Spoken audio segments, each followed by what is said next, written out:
अब श्री कृष्ण जी का इतिहास देख लो। श्री विष्णु जी अवतार श्री कृष्ण जी, श्री राम वाली, श्री रामचंद्र जी के जीवन वाला भोग भोग के वो प्राणी श्री कृष्ण रूप में फिर जन्म हुआ। सारा जीवन दुखी रहा श्री कृष्ण, सारा जीवन जेल में जन्म हुआ, माता पिता कैद में, कभी मामा शत्रु हो गया, कभी पूतना मारने जा रही है, कभी केसी, कभी तानौर शत्रु हो गया, कभी जरासेंग लड़ने को आ रहा है, कभी शिशुपाल से युद्ध हो रहा है, कवासुनी हो रही है, और कभी फिर कल्यवन आ रहा है। इस दुख में श्री कृष्ण जी ने मथुरा का त्याग कर दिया और ऐसे स्थान पर रहने लगे जहां कोई ना पहुंच सके। समझदार व्यक्ति यही सोचते हैं, राड से बाढ़ अच्छी होती है, झगड़े से बचाव अच्छा होता है। श्री कृष्ण जी उन सबको भी मार सकते थे, क्योंकि वो त्रिलोक के में एक विभागीय मंत्री है, एक विशेष शक्ति होती है प्राणी में, वो उनके अंदर शक्ति थी। लेकिन यही सोचा था कि किस किस ने मारूं, या तो सबकी बुद्धि भ्रष्ट। तो श्री कृष्ण जी ने द्वारका बनाई।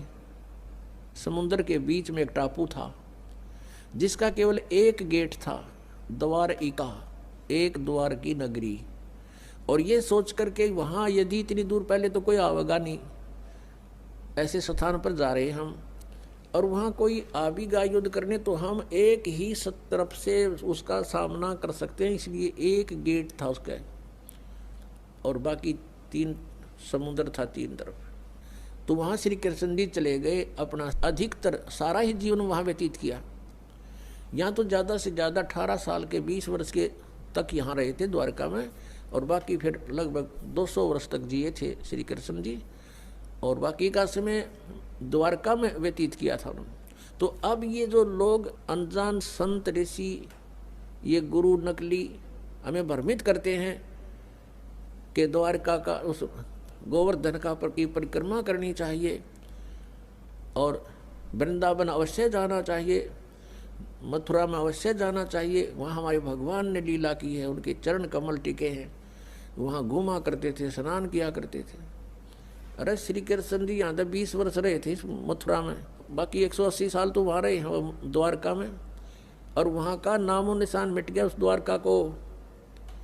इसलिए वहाँ खत्म की द्वारका, समुद्र में डूब गई श्री कृष्ण जी की मृत्यु के बाद, और यादों का विनाश हो गया था, आपस में लड़के मर गए थे, और जो बाकी शेष औरतें बची थी उनको अर्जुन ले आया था, सब खाली हो गई थी द्वारका। उसके बाद वो समुद्र ने डबो दी थी, अंदर चली गई। कारण यही था कि भगवान ने सोचा कि यहाँ आएंगे फिर ये धक्के खान द्वारका में इतनी दूर, इसलिए उसका नामो निशान मिटवा दिया था। अगर आज द्वारका होती तो ये नकली कहते द्वारका में भगवान रहे थे, वहाँ जाया करो, वहाँ बहुत पुण्य होता है। उस द्वारका में तो सत्यानाश होया था, सारे यादव कटका मर गए थे वहाँ पर। आज भी जाते हैं वहाँ बहुत से श्रद्धालु। तो कहने का भाव यह है कि जब तक आत्मज्ञान बिना नर भटके, इस तत्व ज्ञान बिना नर भटके, कदे मथुरा कदे काशी। फिर श्री कृष्ण जी का फिर कैसे अंत हुआ।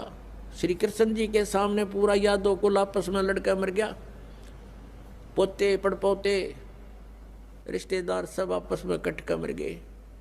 और वो सारा सांग देख कर, वो सारा अनरस देख कर जब श्री कृष्ण जी की मृत्यु हुई, एक परिवार के सामने एक आधे की मृत्यु हो जाती है, उसका कलेजा फट जाता है, रो रो कर पागल हो जाता है इंसान। तो पुण्यात्माओं, आज तक हमें सत्यनारायण कथा नहीं मिली थी, और ये सत्य कथा है। सत्यनारायण का अर्थ है सच्चा भगवान, और सच्चे भगवान की सच्ची कहानी, सच्ची कथाएं। तो प्रसंग चल रहा है कि परमात्मा ने बताया कि तुम जब तक जन्म और मृत्यु के अंदर हो, सुख नहीं हो सकता, शांति नहीं हो सकती। अब इंद्र सोचता है ब्रह्मा विष्णु महेश सुखी होंगे। अब इन ब्रह्मा विष्णु महेश की आप देख रहे हो, श्री राम की, श्री विष्णु जी की, श्री कृष्ण जी की कैसे दुर्गति हुई।